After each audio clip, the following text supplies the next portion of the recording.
My computer.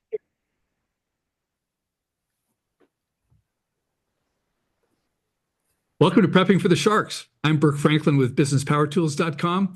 And with me is Robert Browning, who's a leadership and organizational development expert, and also Fred Parrish of the Profit Experts, where you really get into making better decisions today about your cash flow and profit going forward. And today, what we're having is what we call a roundtable discussion. In the past, what we found that we have a show and we'd talk to some people, we'd help them with their pitch deck or whatever they're doing. And then we'd turn the camera off, and then we'd have this private conversation afterwards and think, wait a minute, we should record these because this is where the fun happens, the stuff happens. And so this is one of those kind of discussions. And Fred, why don't you take it away with what we're going to talk about today? Yeah, I think a subject that is extremely critical to any size company. And honestly, large companies and small companies really have the same problems. They just have them for different reasons. And we can kind of address some of that. But what I wanted to really focus on in this discussion is life cycles, because if you look at the SBA, the Small Business Administration data, less than 4% of all companies get to $1 million or more in sales. 4% or less. And then when you go to 10 million, it's well less than 1%. Now, is it 1% of all the ones that started or 1% of the 4%? No, it's 1% of all that have started. Okay. So 4% get to 1 million. 1% out of that same population get to 10 million or more. So if you think about that, that is just huge odds against getting to any reasonable size. Because if you're not $1 million in revenue, you're really at risk unless you are, one or two person consulting firm, or you're just providing services as yourself, or just that kind of consulting. And there are a lot of those kinds of companies. There are probably 20 million out of the 32, 33 million total companies in the US now.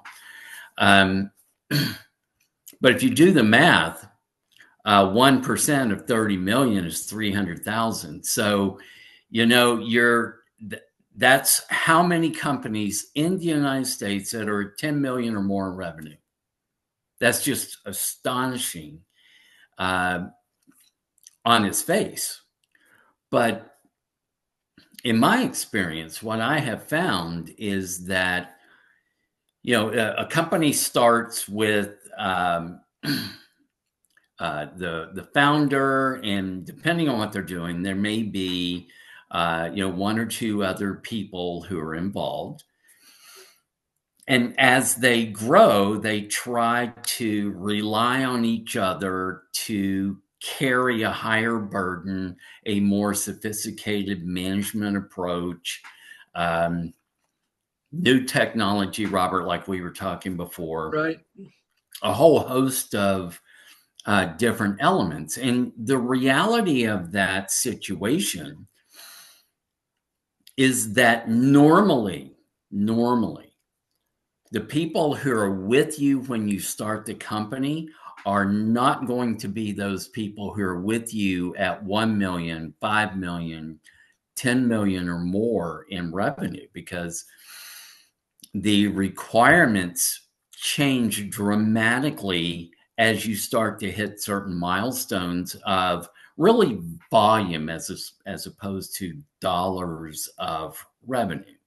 Who's the first person that gets replaced? I mean, I imagine you're the CFO, so I'm going to guess that the first person we're going to $1 million. I got this team. I need somebody who knows what they're doing to take us over that $1 million threshold toward 10 million if we're going to get there from here. Who's the first person? I'm going to guess it's the CFO, but that's really, Burke, in my mind, it's rare that companies starting out or even up to $1 million in revenue would have a real CFO. Mm. Because in the Dallas-Fort Worth area, to hire a true experienced CFO, you're talking about a minimum salary of $250,000 a year. Yeah, so nobody can afford that. Nobody can afford So what that. they So have, that's they've got where a all the bookkeeper. fractional CFOs come in. No, what I would look at is the operations. If you're a distributor, you want someone who understands inventory management, how the picking and packing is going to be done efficiently, how you're going to load and unload the trucks. If it's a manufacturer, you need someone who is experienced in those kinds of systems and processes and efficiency and people management and all of those things. To me, in companies that size, counting the beans, so to speak, accountants are bean counters, it's pretty straightforward. And you can bring in. Wait, who does that? Is that going to be the founder, the president of the company, the CEO? No, that would be either an in-house bookkeeper, or you can hire a firm to do that for you. Now, it just depends on what you need and what you want to have in-house in order to do that. But definitely the first area that you would look at, in my mind, would be operations. Once you start to control reach that costs, level, to be efficient, to control costs, to be efficient, so you can grow. And cost is a function of activity, right?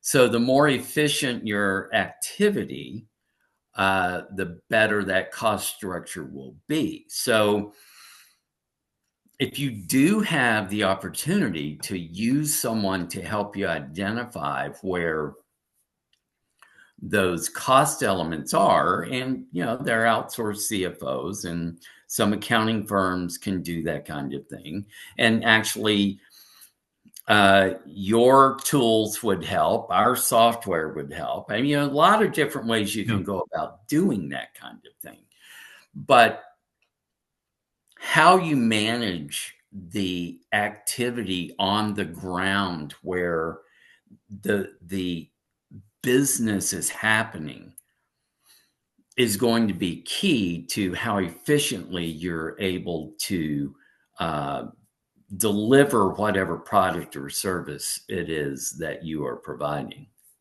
Fred, would sports team be a possible metaphor? Like, you're playing in a local league versus, okay, now you're in the minors, but if you're going to make it to the majors, those are scaling businesses that are involved in so much more. Yeah, I think that's a pretty interesting comparison there, Robert. I think that now, sports teams, if you are not upgrading just about every position at every level, it gets to a point where you're just not going to be successful. And I think there is a way to accomplish that a little bit differently in a business. But I do think that is a pretty good way to look at it, actually. So let's say we've started a company. We've got, three of us, one person's the inventor. You're the CEO, let's say. I'm the marketing guy. Robert might be the sales guy. I'm making this up. So we're not making a whole lot of money, but we want to grow at least to $1 million. Let's get that first 1% goal. We got to get to $1 million. So we've got this team. I'm thinking, they use the business plan and the employee policy, but all that stuff we have. But nevertheless, you've got this team started. Who would be the first? I mean, so we could be just, knuckleheads off the street. I hate to say that, but we could be just some friends from a past company. We could be a founding team. We could just be super excited. But we don't really have, let's just say, some specific expertise, like a CFO. Okay, so a fractional CFO, you get a real CFO, but you just need them on Monday. And they come in and they can help you with all these things. And okay, that's good. And you can afford that. So But is that the first person you'd hire? Is or did you or if that is, who's next? No, again, I don't think so. I think you would want to have, first of all, let me just say that if you are pushing up against 1 million in revenue, then you're doing something right. If you're selling printing services or you're picking and packing electronic pieces, I mean, you've got a decent customer base and you have a volume of business that was developed usually by the founder or founders. You want someone, and the founder actually, or again, the partners would be the ones that would be managing the operations until you get to a level that it does not make sense for that to continue. And so I would bring someone in, let's just at 1 million in revenue, you're really not talking about a COO, chief operating officer. Maybe it's more a warehouse manager or production manager, or maybe even general manager, depending on what you do. But you need to shore up the ability to have the inputs come in the most efficient way, have the process be executed in the most efficient way, and then deliver the product or the service in the most efficient way. And so those are all operational elements. If you have parts coming in, you need someone on the quote unquote dock to receive those things. And do you put them in the inventory or do they go straight into production? If they, depending on what happens there, you need someone that understands those kinds of operating systems.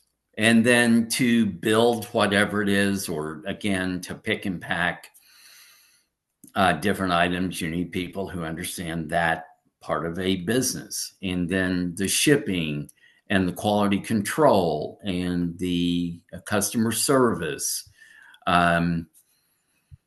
Those are all different capabilities. Now, they can be concentrated in a single body, but as the company grows, you're going to need people who can do those very specific tasks or provide that specific management. So at $1 million, you probably have one person who handles all of that, manages all of that, and you have a handful of staff. At $1 million, frankly, you're probably not going to have more than 5 to 6 or 8 people. And frankly, if you have more than 8 people at $1 million revenue, that is that you're stretching that million, and you're probably not going to be profitable. Well, in the past, running a software business, even back in the 90s, I had 30 people, and in today's dollars, it'd be probably around $13 million. So I've passed the $1 million and the $10 million threshold, Right. And had 30 people. But the thing I was going to say that, and I should have replaced some of them along the way, upgrading that team. But here's the problem, at least the problem I had is like, okay, so here we are. I've got these people. They've been with me. They've been loyal. They've been helping. They're good. I mean, they're good, but let's just say not good enough to go to the next level. And so the option is, how do you level them up? How do you get a shipping person to be better? How do you get a bookkeeper to transition to being a CFO? I mean, bookkeeper, you're kind of looking at the accounting in the rearview mirror. To me, a CFO is a financial architect. Yeah, 100%. Yeah, absolutely. I'd come to you and said, Fred, I want to do this. We want to raise we need to develop this product. It's going to cost $1 million to do it. Obviously, we don't have $1 million. What do we do? And that would be your job to help figure that out. But the bookkeeper, not so much. I guess the challenge to me was, how do you how do you let people go or replace them? And on a football team or a sports team, it's a little more ruthless because, hey, Yeah. you catch the ball more than you can, you're out, you're cut. Thanks for being here. New guy. And Well, and Burke, unfortunately, sometimes that's what has to happen. A bookkeeper will never become a CFO. It just will not happen unless they go to school and get a couple of degrees and they get 10 years of experience in a controller role. And yeah. frankly, controllers are not very good CFOs either because they think too much like accountants. And isn't sales a key factor too? That you may get some people and get some sales enough to prime the pump, but if you want a sales superstar, that's going to cost you. Just like Well, yeah, and I think, Robert, you can structure sales compensation in a way where they don't get paid unless they perform. Warehouse people, they're usually paid an hourly rate, and if they don't perform, they still get paid. And you really can't So that's performing sales. You can see it. I mean, right. you got numbers. I mean, period. And the salespeople know that you got a kind of a leaderboard. You know which one sells the most. It's the 80-20 rule for sure. And the 80% people you can kind of say, I need to get a new salesperson in here, and the bottom one falls off the list. So that's and unless you have a base salary that people are comfortable with, that sales team will really self-correct, because if you're paying people on commission and they're not selling and they're not making any money, they're going to leave on their own. They're going to go somewhere else. Well, the first person that should be the master salesperson should be the founder of the company, because that person knows the product, they know the problem they're solving, they know why. They could look at the customer in the eye and say, here's how we're helping you. And that needs to be translated to the salespeople. I made scripts that they could follow. And then if they found a better way to do it and their sales went up, we updated the script. But at least in the Burke, I mean, you actually you have that view of the world, and I think that's great. But I've known a lot of company owners who couldn't spell sales. I have a question for you. It's really unfortunate. Yeah, go ahead, Robert. Considering that our focus is small business, Mm-hmm. and we have a certain range we think of in small business, because that term can be fuzzy depending on, whether it's a government view of small business or a consultant view of small business. But we're trying to help people in small to mid-sized businesses, Right. entrepreneurs, the whole life cycle from startup to selling their business. In this context, what are the things they should be thinking about as they start to scale? Just, I would say specifically the idea with absolute certainty, the people who were with you in the beginning will not be the same people with you as you scale. There is a gentleman by the name of Adizes. It's spelled Adizes. Just go to adizes.com, and he is a genius in company life cycles, and the information he has on his site is really, really good. But I mean, he's even gotten it down to the point where if you are at a certain point in the life cycle, he will tell you, these are the problems you are having, and this is how you solve them. Certain cycles have certain series of problems. 100%. You just have a list. This is what happens here. This is what your focus needs to be there. I remember I watched all the films on Steve Jobs, and I haven't read the book about him, but what I got from the films was, and what made him, but people call him such an a-hole, was that, I looked at that and he was getting angry at some guy, and I'm thinking, well, what he's really all focused on is it is all about the mission of the business, the mission and the success of the business. Everything else is replaceable, is Right. expendable. You are used up and tossed if you aren't on board and driving toward that mission. Because if you're not, that means something's at risk. And he was not going to risk that for anything. I think that was something I learned. I realized, wow, I was so busy being a nice person, at least in my Right. mind, and trying to help everybody and having a nice place to work and wanted everybody to be nice and help them level up, but they would do whatever they would do. And the overall business was suffering because I was not, like you say, replacing the quarterback, replacing the running back, replacing Right. the people that needed the job to do. I wasn't out recruiting, not recruiting, but at least out at the meetings and meeting people and thinking, okay, this guy or this woman would be perfect for this job in the future, and just kind of Right. keeping this talent pool with a kind of a spreadsheet with a draft choice. This would be my number 1, 2, 3, 4 draft choices for CFO when I get there, or VP of sales. Who would be the people for this? Wasn't doing that. I was thinking that everybody would grow. And of course, as the CEO, you're trying to grow as fast as you can because you're not Right. going to replace yourself, because here you are. And sometimes the CEO is the worst offender and becomes the bottleneck in the whole thing because they're asked to make a decision and they don't even know how to think about it.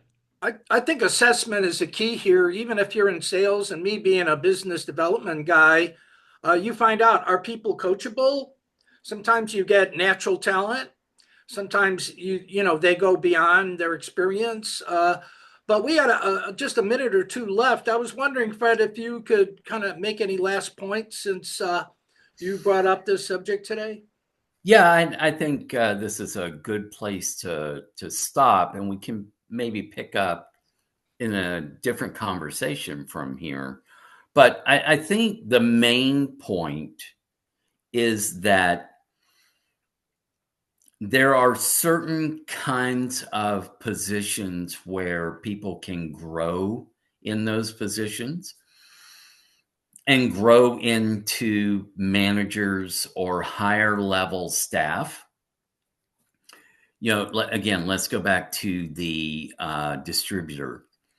If you have people in the warehouse who work hard, focus, do a good job, they can grow into maybe a shift manager or maybe eventually the warehouse manager.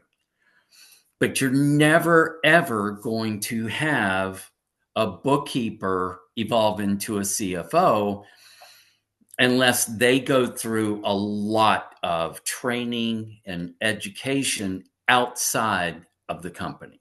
Would It an just will MBA never make it? happen. Would an MBA make a difference? Sir, I was back in the day. I was very disappointed in MBAs, and they're using my Yeah, MBAs, which is great. Yet the MBAs today seem like a lot more, I guess, more to what you'd be thinking. But I'm wondering, do you need an MBA to be a CFO? You don't need to be a CPA. it is helpful to have an MBA. I think it is less helpful to be a CPA because the CPAs have such a locked in view, normally, not always, on accounting and those kinds of highly structured, highly regulated activities. CFO is not at all that. Now, CFO has to understand accounting and has to be able to Yeah, right. oversee the accounting and the tax, but that's not really what they do. So, yeah, Robert, I think that the point I want to leave everybody with is some positions can be filled by people who have come up through the company. Again, warehouse manager or maybe even general manager. I would say a salesperson could be, because Yeah, sales. Yeah, I think they should that's be able right. to sell. I even had somebody who was working in one place said I could sell this thing, and they were good.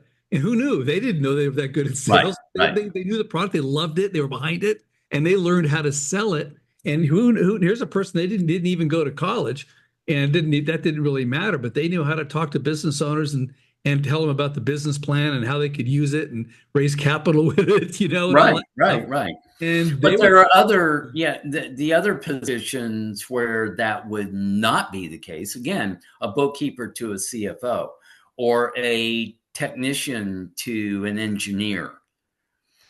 Yeah, With those are a all. lot of education and training in the middle of that transition never happens. So, And at preppingforthesharks.com, where we're located, we pick subjects, but they can evolve into part 2 and part 3 of the subject, especially when they have depth and breadth to them. I think this is one of those. yeah, I agree 100%. Yep. Burke, do you have any last comments? No, it's an interesting conversation. It is a fairly broad conversation. I think really the main thing is you've got to be willing to swap people out. It's uncomfortable, and you've got to be able to let people go. That's uncomfortable. I would say that the one thing in letting people go that I needed to learn was you've got to do it with dignity, meaning Yeah. they And say training thing, you don't can bring fire some them, you people. don't do some kind of loud, it's very, very dignified. And if you can help them find a new position, say kind things about them afterwards, you want to have them leaving feeling like, I needed to be replaced. Like Benjamin Disraeli said, the art of diplomacy is telling somebody, the ability to tell somebody to go to hell and have them looking forward to the trip. Now, this isn't like that Yeah. exactly, I but like that. That's you hilarious. got to be diplomatic. And I did that sometimes well and sometimes poorly. But that's the difference, I think, between a lawsuit, a disgruntled employee, and the labor board and a whole bunch of other. You want to minimize BS. If I was about anything in the world in business and business power tools, it's about how can I minimize BS first and then build next. And so you want to be able to let people go and keep building and not have that person have some resentful person out there who hates you for all the wrong reasons. Yeah. I would think really that's a good point, focus on Bert. that. Thank you. Anything else? Did you want to close us out, Bert, to make sure people know how to find us? Or Well, sure. Preppingforthesharks.com. Come back. We just look at our website. We've got these videos in here under different places, but we have shows. So if you've got an idea for a business that you want to practice your pitch on, whether it's, we can't really help you with investors. We can pretend we are investors and give you some ideas of how to pitch it. Although we're in a financial situation for that, but it could be a sales pitch for your product or service. It could be about introducing yourself. We just want to be here. We're here to help you and give you some feedback, perhaps some tough love, whether you like it or not, on how to pitch it better, be better at it, and just do a better job. And look us up. Join Business Power. Prepping for the Sharks. I'm Business Power Tools. Prepping for the Sharks, and we can help you out. See what we can do. So join our mailing list and come back next week. yeah, that's preppingforthesharks.com. Thanks, everyone.